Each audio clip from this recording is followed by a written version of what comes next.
باقی فلسفے کے بارے میں میرے پاس پرانے نوٹس ہیں، ان میں سے کانٹ کا نے بھی جو بعد میں جیسا کہ میں نے عرض کیا کہ اللہ تعالیٰ پر ایمان کے لیے مورل آرگومنٹ بعد میں یوز کیا ہے، وہ بعد میں آئے گا ہماری بحث کے اندر انشاءاللہ.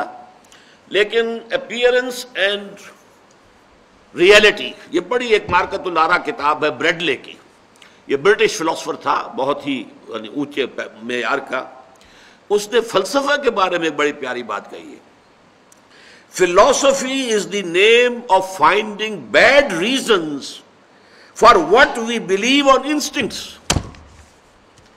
یہ بات ایمان باللہ کے ضمن میں اللہ کے قرآن کے اسلوب پر 100% راست آتی ہے.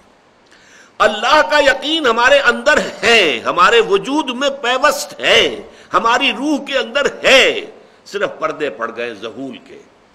ہم چونکہ بہت، جس کو اقبال نے کہا ہے کہ کافر کی یہ پہچان کے آفاق میں گم ہے اور مومن کی یہ پہچان کے گم اس میں ہے آفاق.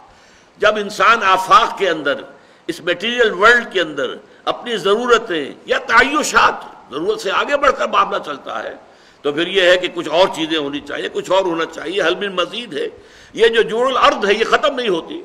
الہاکم التکاثر حتی زرتم المقابر، یہ زیادہ سے زیادہ حاصل کر لینے کی جو تمہاری طلب ہے یہ ختم نہیں ہوتی، تمہیں غافل کیے رکھتی ہے یہاں تک کہ تم قبروں تک جا پہنچتے ہو.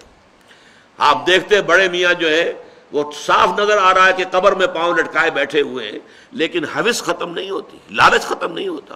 اس کے بعد بھی حالانکہ یہ معلوم ہو کہ 10 پشتوں تک کے کھانے کے لیے سامان موجود ہے بڑے میاں کے پاس، لیکن پھر بھی اس کے اندر مزید لالچ، حل بن مزید، اس کی بات ختم نہیں ہوتی. لہذا جو لوگ اس میں گم رہیں گے انہیں تو ظاہر بات ہے کہ اللہ تعالیٰ کا خیال نہیں آئے گا، اور آپ کسی دلیل سے اللہ منوا نہیں سکیں گے ان سے. البتہ ایک ہے ماننا صرف تقلیدی انداز میں، ہم مسلمان ہیں ہم مانتے ہیں اللہ کو، یہ اور بات ہے. ایک یہ کہ آپ دل سے مانتے ہوں، یقین کے ساتھ مانتے ہوں، آپ کے دل میں اس پر یقین قائم ہو چکا ہو، یہ بالکل شے دیگر ہے. ایک ہے وراثتی ایمان، موروثی ایمان، ہمارا ایک ریشیل کریڈ ہے. ہم مسلمان پیدا ہوئے، اللہ، رسول، آخرت، جنت، دوزخ، یہ نام ہم نے بچپن سے سیکھ لیے، اور وہ چونکہ اب ہم مسلمان ہیں تو ہم ان باتوں کو مانتے ہیں. یہ بالکل اور شے ہے، یہ ڈوگما ہے، یہ تو ہمارے عقائد ہیں. ایمان جسے کہتے ہیں کہ اللہ کی ہستی پر ایمان، اور جس کا سب سے بڑا مظہر کیا ہوگا، میں نے ابھی جو آپ کو سورہ بقرہ کی 20ویں رکوع کی آیت سنائی ہے، پہلی آیت، اگلی آیت میں کیا ہے؟ وَالَّذِينَ آمَنُوا أَشَدُّ حُبًّا لِلَّهِ.